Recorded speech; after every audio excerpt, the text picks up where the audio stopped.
Assalamualaikum warahmatullahi wabarakatuh. Perkenalkan, nama saya Dian Zakaria, NPM 2324372185. Di sini saya akan menjelaskan tentang bermain badminton. Oke, langsung saja saya akan menjelaskan apa itu tentang bermain badminton. Nah, yang pertama, apa sih badminton itu? Nah, di sini saya langsung jelaskan. Badminton adalah olahraga raket yang dimainkan oleh dua orang tunggal atau dua pasangan ganda. Nah, tujuan permainan ini untuk memukul shuttlecock ke lapangan lawan dan mencetak poin. Nah, sejarah singkat badminton. Nah, badminton ini bermula di India pada abad ke-19 dan diperkenalkan ke Inggris. Sekarang badminton adalah olahraga populer di seluruh dunia. Nah, yang kedua, apa saja sih peralatan badminton yang diperlukan? Nah, yang pertama itu raket. Kalau kita mau main badminton, kita harus punya raket karena itu senjata satu-satunya. Nah, raket dengan kepala berbentuk oval dan bingkai ringan. Nah, yang kedua, shuttlecock. Nah, shuttlecock itu apa sih? Nah, shuttlecock itu bola. Nah, kalau di permainan badminton, bola itu disebut shuttlecock.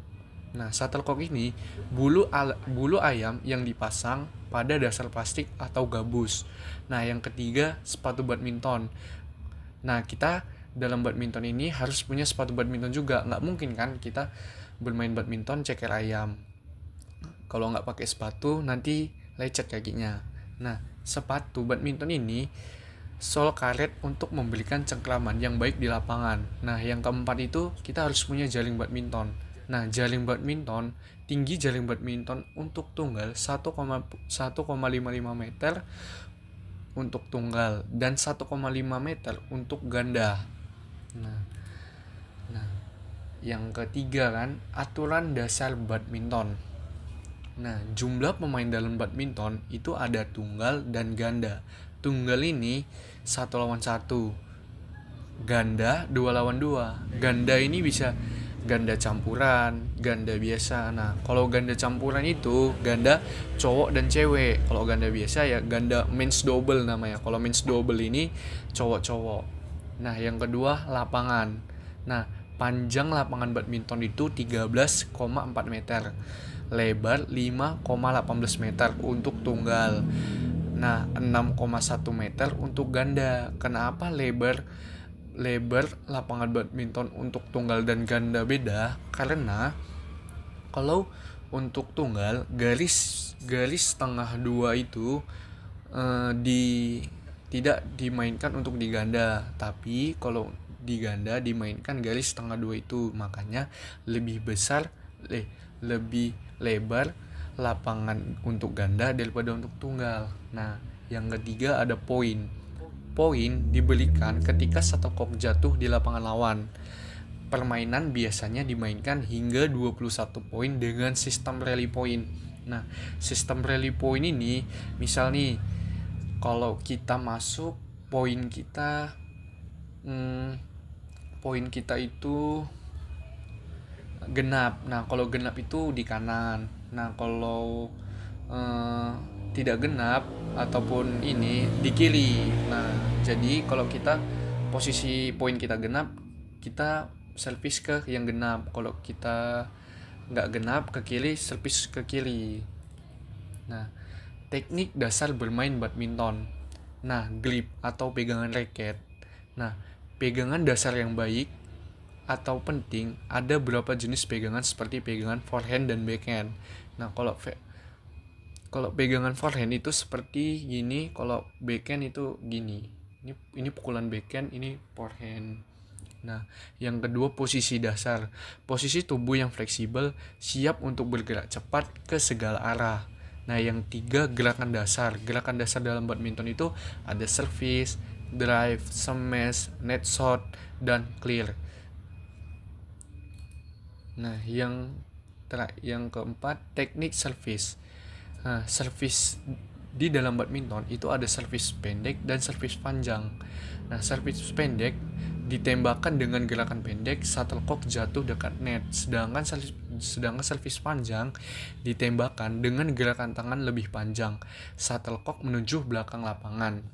Nah, aturan servis itu pemain harus melayani dari bawah pinggang dan shuttlecock harus melewati net. Kenapa pemain harus melayani dari bawah pinggang?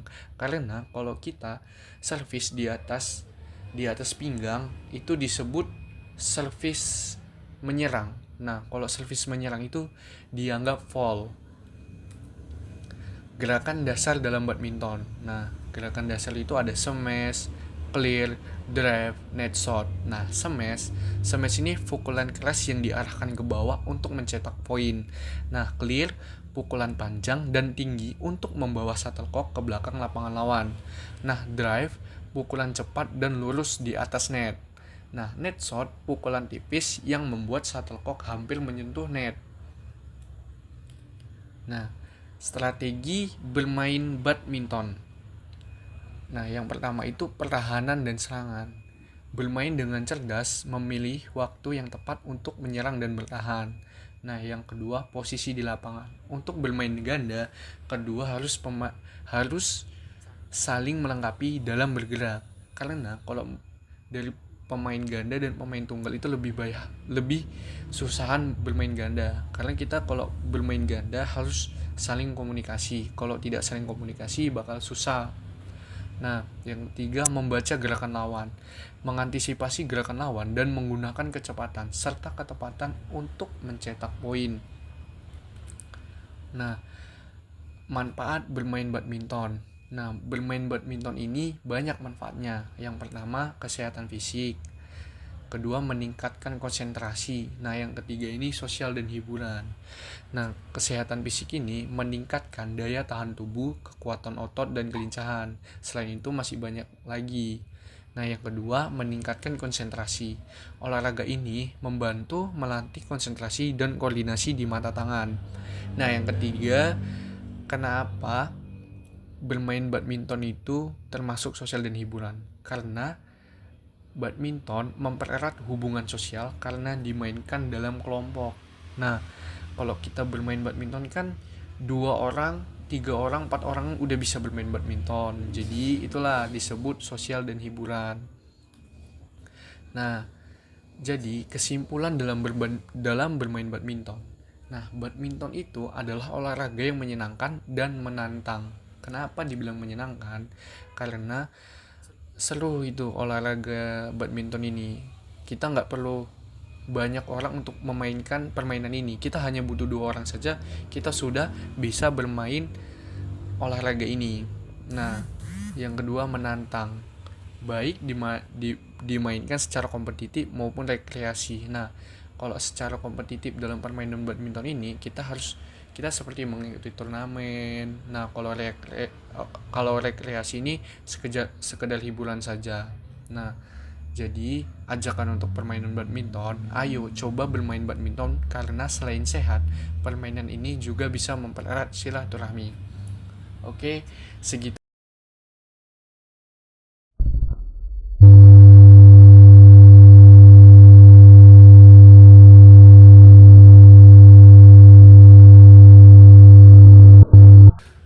Oke, di sini saya akan melanjutkan penjelasan tentang teknik dasar dalam badminton.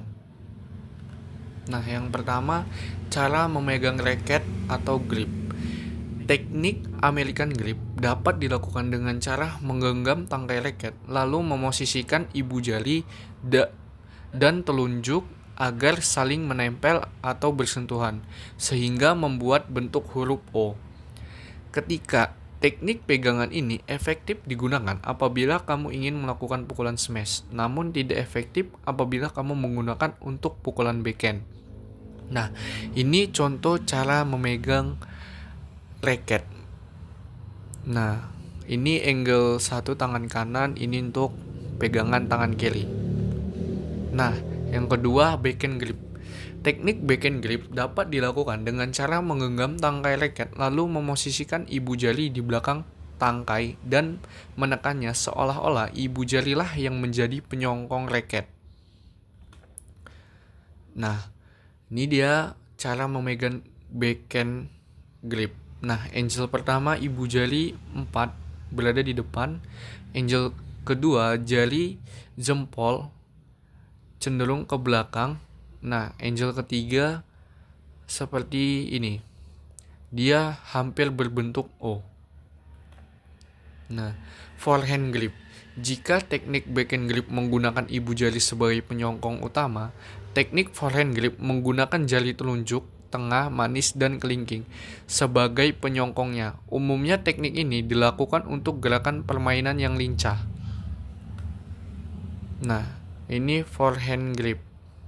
Hampir sama dengan backhand grip. Nah, perbedaannya ada di angel pertama. Nah, angel pertama ini kalau di backhand grip dia jari jempolnya dia di atas. Nah, kalau forehand grip dia cenderung ke bawah. Nah, dia hampir berbentuk V. Combination grip. Seperti namanya, teknik ini menggabungkan berbagai jenis teknik pegangan yang ada. Cara melakukannya yaitu genggam raket seperti biasa, lalu posisikan jari telunjuk ke arah ujung raket. Sementara itu, ibu jari menyongkong tangkai raket dan sisa jari lainnya diposisikan di bagian bawah tangkai. Nah, ini dia contoh cara memegang combination grip. Hampir sama dengan backhand grip tadi. Nah, sikap atau posisi tubuh stance. Sikap atau posisi tubuh juga menentukan strategi permainan badmintonmu, baik itu sebagai pemukul pertama maupun pemukul balasan. Sikap yang benar akan memudahkan gerakan dan keahlian tubuhmu dalam bermain badminton. Biasanya dikenal 3 sikap bermain badminton, yakni posisi menyerang, posisi bertahan, dan posisi melawan atau membalikan netting. Nah, posisi menyerang ini untuk menerapkan posisi menyerang, gerakan tubuhmu ke dekat garis-garis lapangan atau area serang dan lebarkan kuda-kuda kakimu. Nah, setelah itu angkat kedua lenganmu untuk menyiapkan kekuatan dan daya pukul. Nah, ini contohnya. Dia kuda-kudanya harus kuat. Nah, raket itu harus tetap di atas. Nah, posisi bertahan. Untuk menerapkan posisi bertahan, kamu harus mengarahkan tubuhmu menghadap net dan memosisikan raket di depan pinggang perut. Nah, ini contoh gambarnya. Nah, ini posisi kaki harus sejajar. Nah, raket ini harus di depan perut atau harus tetap di atas. Kenapa raket harus tetap di atas? Karena kalau raket kita berada di bawah, kita bakal lambat untuk memukul shuttlecock. Nah, jadi kita siapnya harus raket ini di sejajar dengan perut kita. Nah, posisi melawan atau membalikan netting. Net stance biasanya dilakukan ketika lawanmu tampak ingin melakukan netting. Untuk mengantisipasi netting, kamu harus berada dekat net. Setelah itu, raket perlu diposisikan di depan tubuhmu, sementara tubuhmu dimajukan sedikit agar kamu siap melakukan lompatan ke depan. Nah, ini contoh gambarnya. Nah, kalau kamu ingin melakukan netting, kaki kamu tidak perlu sejajar. Kaki kanan ini harus cenderung ke depan, kaki kiri ke belakang. Nah, posisi raket dia di samping, dia sejajar dengan lutut dan paha. Gerakan kaki atau footwork.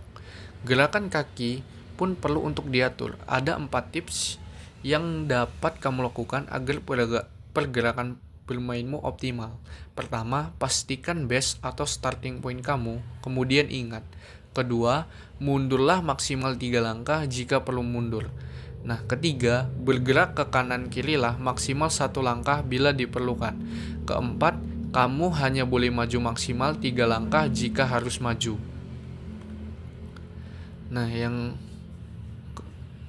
service. Service adalah teknik dasar yang juga tidak penting untuk dipelajari, apalagi gerakan servis merupakan penanda bahwa permainan telah berlangsung. Terdapat 2 servis yang dapat dilakukan, yakni servis atas dan servis bawah. Nah, servis atas atau high serve. Servis atas dilakukan dengan cara memukul kok menggunakan raket yang posisinya di atas bahu atau kepala. Biasanya laju kok akan cenderung horizontal. Nah, service atas hing service. Service atas dilakukan dengan cara memukul kok menggunakan raket yang posisinya di atas bahu atau kepala. Biasanya laju kok akan cenderung horizontal. Nah, service bawah atau low service. Service bawah dilakukan dengan cara memukul kok menggunakan raket yang posisinya di bawah bahu atau dada. Biasanya laju kok cenderung melambung. Nah, ini contoh gambarnya. Nah, service backhand ini biasanya dilakukan untuk permainan ganda. Sering dilakukan untuk permainan ganda. Tunggal pun sebenarnya bisa, tapi lebih sering dipakai untuk ganda. Nah, kalau service forehand ini lebih sering digunakan untuk permainan tunggal. Kenapa? Karena service forehand ini dia melambung ke atas. Karena kalau permainan tunggal dia lebar panjang lapangan lebih panjang daripada bermain tunggal. Nah, jadi service backhand ini lebih cenderung ke permainan ganda. Nah, yang kelima, smash. Teknik ini merupakan pukulan serangan terkuat yang terdapat di dalam permainan bulu tangkis. Seperti namanya, teknik ini benar-benar smash kok ke area target atau tubuh lawan. Di samping itu, terdapat 3 tipe teknik smash yang dapat dilakukan, yaitu forehand smash, backhand smash, dan jumping smash. Nah, forehand smash ini pukulan kok kuat yang dilakukan di atas kepala. Nah, ini contohnya. Ini angle pertama, kedua, ketiga, keempat. Nah, yang kelima ini pukulan ini harus menungkik. Dan ini yang keenam. Nah, backhand smash. Teknik backhand smash merupakan salah satu teknik yang paling sulit dilakukan dalam permainan badminton. Bahkan para profesional saja kesulitan melakukannya. Untuk melakukan teknik ini, kamu harus menggunakan teknik genggaman backhand grip yang saya jelaskan di awal tadi, lalu melepaskan pukulan yang kuat. Nah, ini dia contoh smash backhand. Nah, dia angle pertama, dia harus siap pegangan grip gini, lalu di smash ke arah belakang. Nah, jumping smash. Sebenarnya teknik ini merupakan teknik forehand smash yang dilakukan dengan lompatan saja. Cara memukulnya masih sama dengan teknik forehand smash. Nah, dia berbeda backhand smash sama forehand smash. Nah, ini dia. Dia lebih gampang forehand smash dibanding backhand smash karena kita hanya melakukan jumping dan pukulan ke depan.